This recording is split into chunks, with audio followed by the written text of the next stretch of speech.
Harari explains the real reason why we are all so empty. There is a feeling that most people recognize, but almost no one talks about directly. It arrives not in moments of crisis, but in moments of stillness. The Sunday afternoon when everything is quiet and fine. The morning after an achievement that was supposed to feel significant. The middle of a conversation that is perfectly pleasant and yet somehow hollow. It is the feeling of being present in your own life without being genuinely alive inside it. Of having everything you were supposed to need and still sensing somewhere beneath the noise of daily functioning, an absence that no available explanation quite accounts for. This is the emptiness that Yuval Harari has identified as one of the most widespread and most important human experiences of the current era. Not poverty, not loneliness in the simple sense, not any specific deprivation that can be pointed to and corrected, but a quiet, persistent hollowness that lives inside conditions that are, by every measurable standard, more than adequate. And the reason it persists, the real reason, is not what most people assume. It is not that they lack enough. It is that they are looking for fullness in exactly the wrong places, guided by systems that profit from keeping them slightly empty, using instruments that distract from the emptiness without ever addressing it. To understand the real reason, we need to begin with something that evolutionary biology makes uncomfortably clear. Human beings are not designed for sustained happiness. The nervous system that produces the experience of contentment and well-being was shaped by millions of years of natural selection that had absolutely no interest in the sustained flourishing of any individual. What it had interest in was survival and reproduction, and a genuinely contented organism, one that is fully satisfied with its current conditions, stops seeking, stops striving, stops scanning the environment for threats and opportunities. It becomes, from the perspective of natural selection, dangerously complacent. So the human happiness system was not designed as a destination. It was designed as a motivation machine. Powerful positive signals arrive in response to specific achievements and experiences, and then they fade. Within hours, days, at most weeks, the signal diminishes and the baseline returns, and the seeking begins again. This is not a malfunction. It is the system working precisely as designed. The problem is that the entire structure of contemporary life, the economic systems, the advertising infrastructure, the social media platforms, the consumer culture, is built on the implicit promise that the right conditions, once achieved and accumulated sufficiently, will finally produce the sustained sense of fullness that the biological system was never designed to provide. This is the first layer of the real reason. The treadmill is not a personal failure. It is the architecture of the human motivation system being exploited by economic systems that require it to remain permanently unsatisfied. Every improvement to conditions produces a genuine signal. Then the signal fades and the new condition becomes the new normal from which the next insufficiency is measured. The person who earns more discovers they need more. The person who achieves more discovers the achievement feels less significant than it looked from a distance. The person who acquires more discovers that having more creates its own anxieties and its own inadequacies. Not because they are ungrateful or defective, but because the biological system they are operating with is designed to make the arrival always temporary and the next destination always necessary. The second layer concerns meaning, and it is the layer that Harari regards as most important for understanding the specific quality of emptiness that characterizes the current era in particular. Human beings are not merely pleasure-seeking organisms. They are meaning-seeking organisms. The experience of a life as full rather than empty depends not primarily on whether it contains sufficient pleasant experiences, but on whether it contains sufficient answer to the question that underlies all experience. The question of why any of this matters. Why your specific existence has sufficient weight and significance to justify the effort of living it fully. For most of human history, this question was answered not by individuals, but by the tradition and community they were born into. Religious frameworks provided comprehensive, collectively endorsed answers that located individual lives within stories of cosmic significance. You were a soul in a moral universe, loved by a creator, participant in a story that extended before and after your individual span. connected to every other human life through shared participation in that larger story. The framework was not chosen, it was received. And because it was received rather than chosen, it did not depend on the individual's ability to generate and sustain it through their own intellectual and spiritual effort. The community reinforced it through shared ritual, shared practice, shared celebration and mourning that made the story feel not like one possible interpretation, but like the texture of reality itself. The gradual erosion of these received frameworks, which has accelerated dramatically in the most technologically developed societies over the past century, has left millions of people in a specific and genuinely new form of existential vulnerability. They are required to construct from their own resources and their own reflection a sufficient sense of what their lives are for. And they are required to do this without the scaffolding that previous generations could rely on, without the shared story that a community of believers reinforces daily, without the rituals that make abstract meaning feel concretely real, without the traditions that connect the individual life to something that extends beyond it in time. The meaning deficit of the modern era is not merely philosophical. It is viscerally felt as the specific quality of hollowness that comes from inhabiting conditions that are objectively good, but that lacks sufficient why. The third layer is the one most specific to the current moment, and it concerns the specific way that the digital information environment has transformed the relationship between emptiness and stimulation in ways that make the emptiness harder to recognize and therefore harder to genuinely address. When emptiness arrives, the natural and deeply human response is to reach for something that will fill it, at least temporarily. And the digital environment has made the most immediately available form of filling, stimulation, more accessible, more continuous, and more precisely calibrated to individual psychological profiles than at any previous moment in human history. The smartphone in the pocket ensures that no moment of potential stillness, no experience of the emptiness that stillness reveals, needs to go unaddressed for more than a few seconds.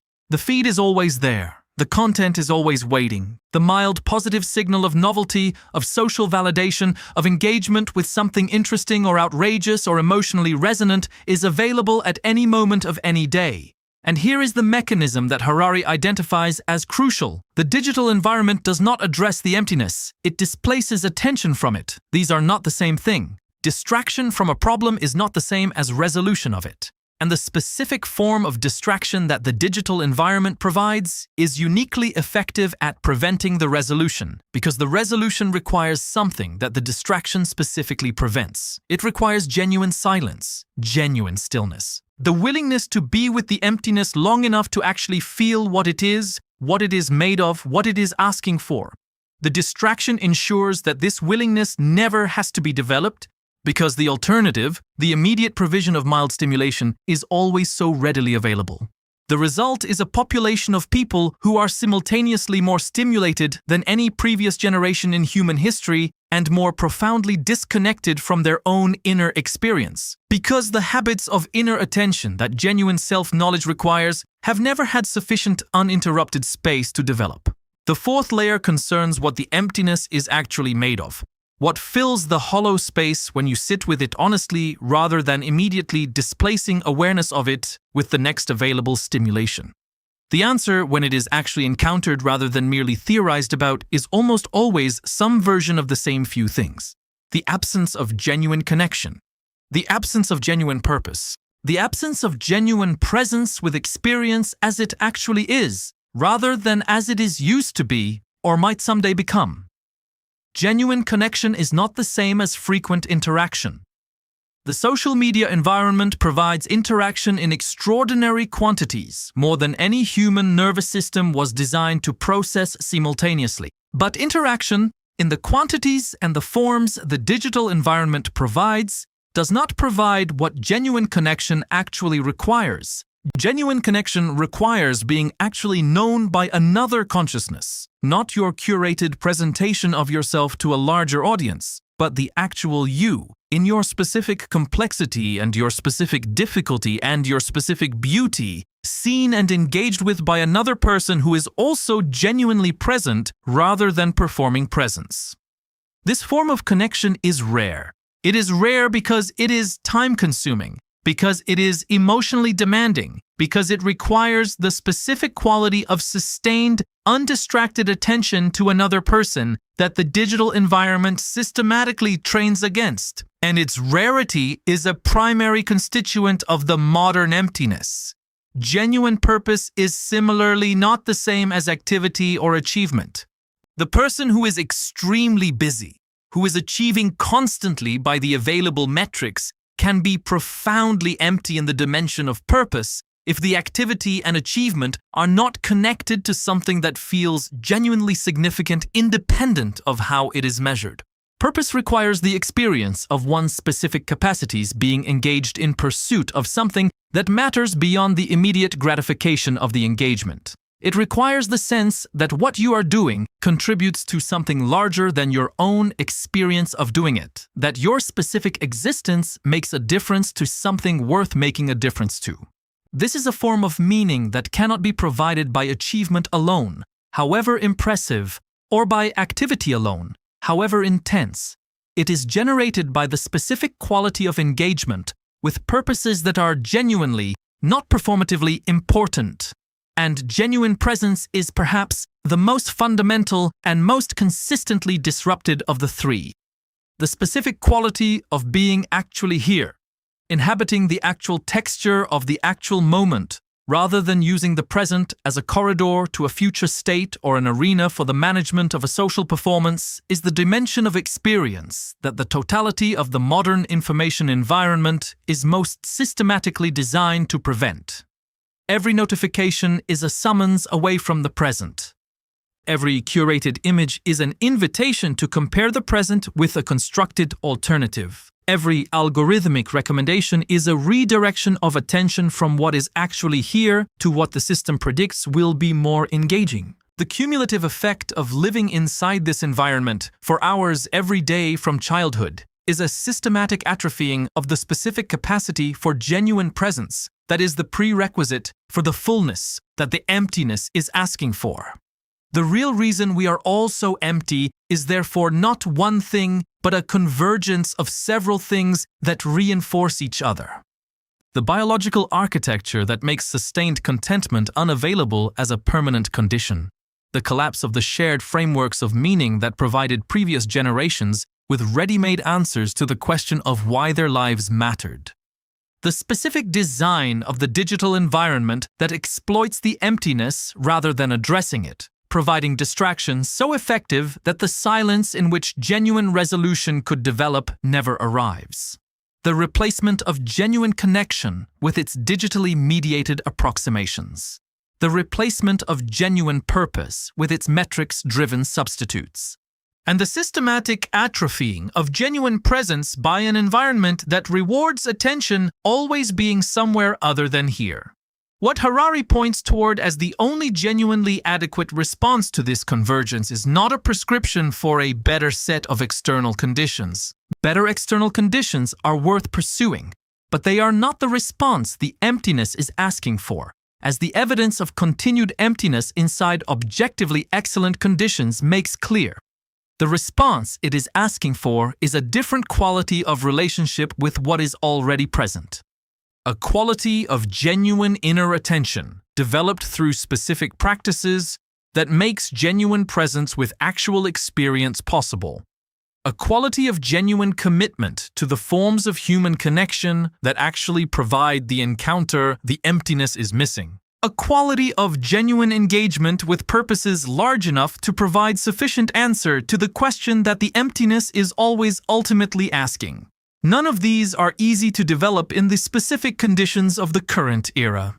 They require going against the grain of the surrounding culture's strongest pressures and most aggressive incentives.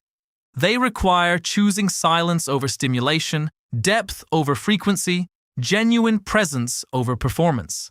They require the specific willingness to sit with the emptiness long enough to hear what it is actually asking for, rather than immediately filling it with the next available distraction. But the emptiness is not the enemy. It is the message. It is telling you, with patient accuracy, that the direction you have been looking for fullness is not the direction where fullness actually lives, that the instruments you have been using are not the instruments that can reach it. That what is missing is not more of what you have been accumulating, but a genuinely different quality of relationship with what is already here. The fullness you are looking for is real. It is not withheld by circumstances or by fate. It is available right now in the actual texture of your actual life, as distinct from the life you are planning to live once the conditions are finally right. The conditions will not be finally right in the way the emptiness has been promising they will be. They are already sufficient.